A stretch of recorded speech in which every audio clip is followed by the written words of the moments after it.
الحمد لله الحمد لله الذي وكفى والصلاة والسلام على النبي المصطفى وعلى آله وصحبه من أهل الصدق والوفاء. أشهد أن لا إله إلا الله وحده لا شريك له، وأشهد أن سيدنا محمدا عبده ورسوله لا نبي بعده. اللهم صل وسلم وبارك على سيدنا محمد وعلى آل سيدنا محمد. فيا أيها الحاضرون، أوصيكم ونفسي بتقوى الله، فقد فاز المتقون. قال الله تعالى في القرآن الكريم: يا أيها الذين آمنوا اتقوا الله حق تقاته ولا تموتن إلا وأنتم مسلمون. Ibadallah, ma'asyiral hadirin, hafizakumullah.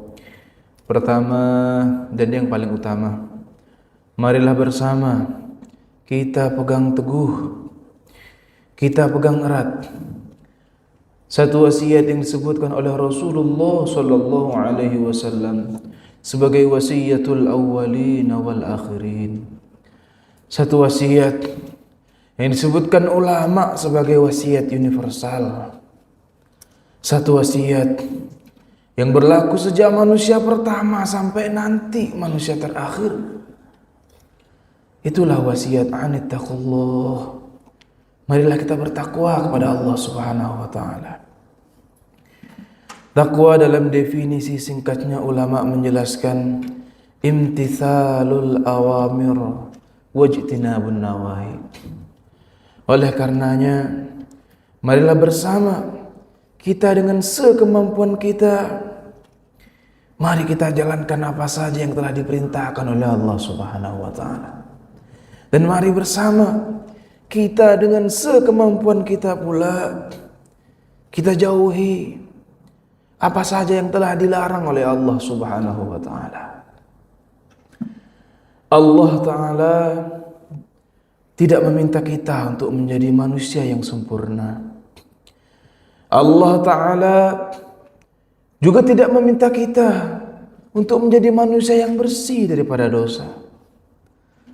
Tapi Allah Ta'ala meminta kita untuk terus-menerus memperbaiki diri, untuk terus-menerus mengevaluasi diri, sehingga hari ini lebih baik dari hari kemarin.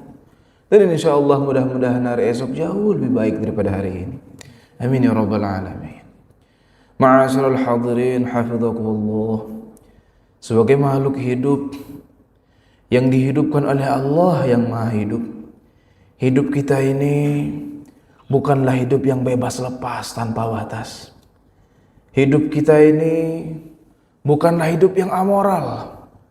Hidup kita ini bukanlah hidup yang semena-mena semaunya kita, bukan.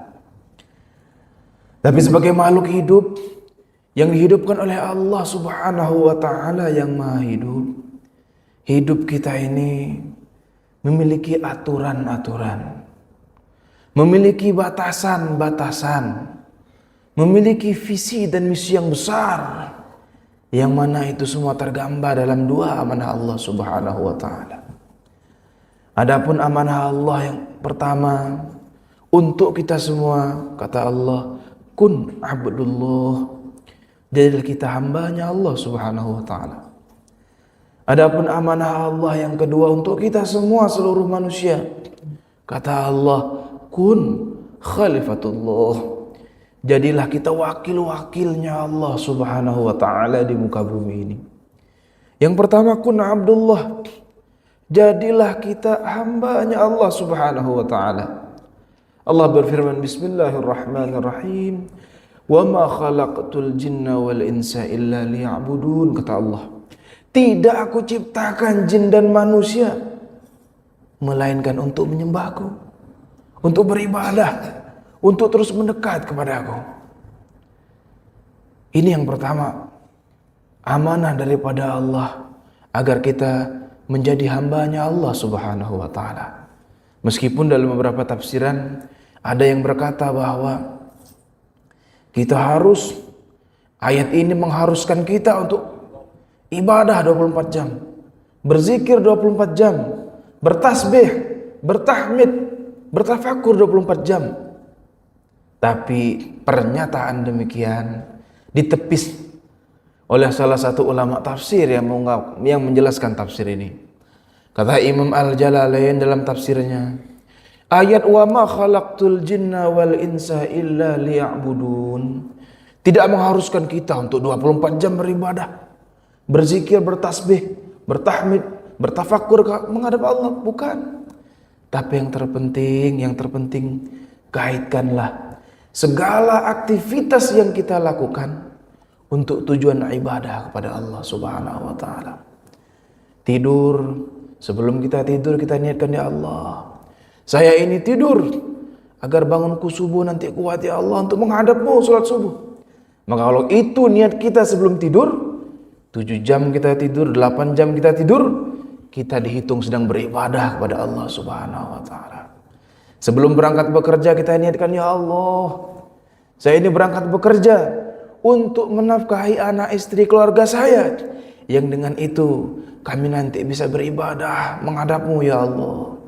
Kalau itu niat kita sebelum bekerja, maka 9 jam kita bekerja, 10 jam kita bekerja. Selama itu pula kita sedang dihitung sedang beribadah kepada Allah Subhanahu wa Ta'ala. Jadi yang pertama, kun abdullah. Jadilah kita hamba yang dekat dengan Allah, baik sedang bekerja, baik sedang tidur, terlebih lagi sedang berzikir, sedang menghadap Allah Subhanahu wa Ta'ala.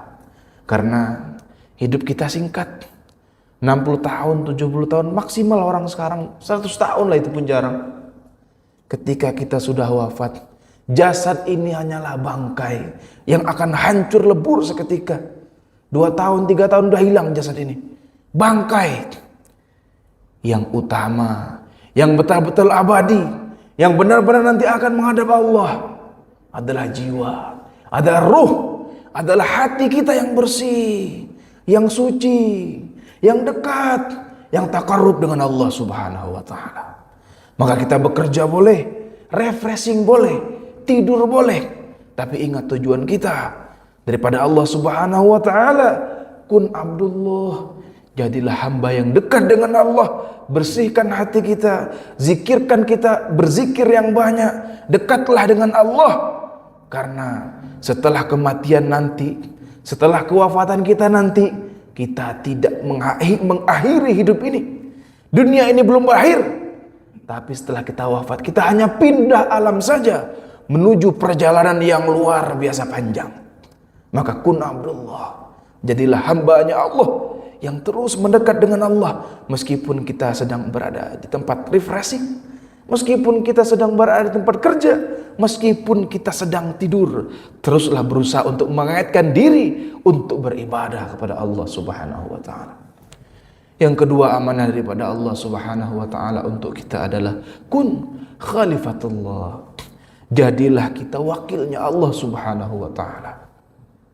Ketika Allah Subhanahu wa Ta'ala sedang berdiskusi kepada malaikat, kata Allah, inni ja'ilun fil ardi khalifah. Sungguh aku nanti akan menjadikan wakilku, khalifahku di muka bumi itu. Maka malaikat bertanya, man ya Allah, siapa yang akan engkau nanti jadikan khalifah di muka bumi? Maka dijawab, ibni Adam, anak cucunya Adam. Kitalah wakilnya Allah di muka bumi ini. Manusia-manusia inilah yang merupakan wakilnya Allah nanti, wakilnya Allah di muka bumi. Artinya apa? Kita selain memiliki amanah untuk taqarrub, menjadi abdullah, hambanya Allah, kita juga diamanahi sebagai wakilnya Allah yang tugasnya memakmurkan bumi ini.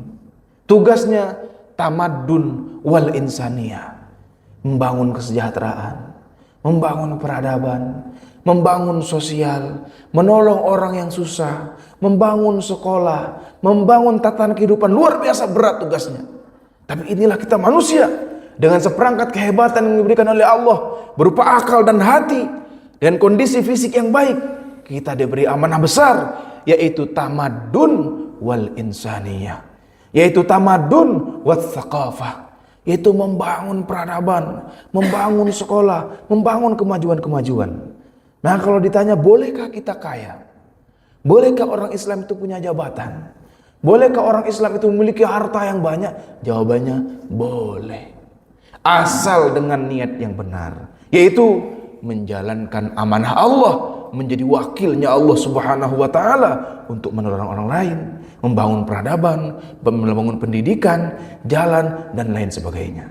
Nah, kalau itu niat kita bekerja keras untuk memiliki jabatan, untuk memiliki kekayaan, itu baik. Karena dengan itulah kita bisa betul-betul mengamalkan salah satu hadis Nabi, khairun nas anfa'uhum linnas. Sebaik-baik manusia adalah yang paling banyak menebar manfaat untuk manusia-manusia yang lainnya. Semoga kita semua yang hadir di sini bisa menjalankan dua amanah Allah kepada kita. Amanah yang pertama, kun abdullah, teruslah mendekat kepada Allah Subhanahu wa taala. Amanah yang kedua adalah kun khalifatullah. Teruslah kita berusaha sebaik mungkin untuk menjadi manusia terbaik, dengan derajat terbaik, dengan harta terbaik, dengan kemampuan terbaik, agar kita bisa membuat orang-orang di sekitar kita menjadi manusia-manusia yang lebih baik daripada hari-hari sebelumnya. Barakallahu li wa lakum fil Qur'anil Karim wa nafa'ani wa iyyakum bima fihi minal ayati wa zikril hakim. Fa taqabbala minni wa minkum tilawatahu innahu huwal ghafurur rahim. Allahumma salli ala sayyidina Muhammad وعلى آل سيدنا محمد.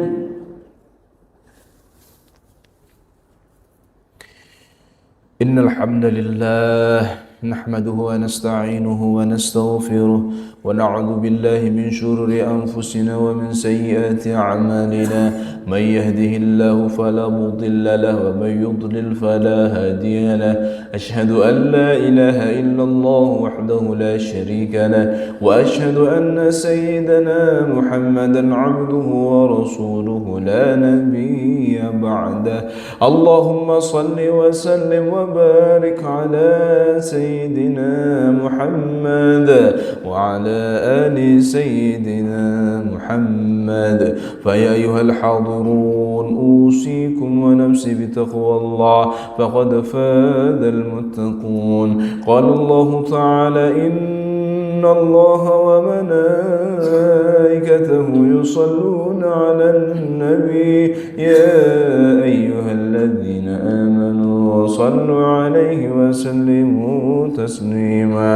وارض اللهم عن الخلفاء الراشدين أبي بكر وعمر وعثمان وعلي وعن بقية الصحابة والتابعين والتابع التابعين لهم بإحسان إلى يوم الدين. اللهم اغفر للمسلمين والمسلمات والمؤمنين والمؤمنات الأحياء منهم والأموات إنك سميع قريب مجيب الدعوات يا قاضي الحاجات. اللهم أرنا الحق حقا وارزقنا اتباعه وأرنا الباطل باطلا وارزقنا اجتنابه. ربنا آتنا في الدنيا حسنة وفي الآخرة حسنة وقنا عذاب النار.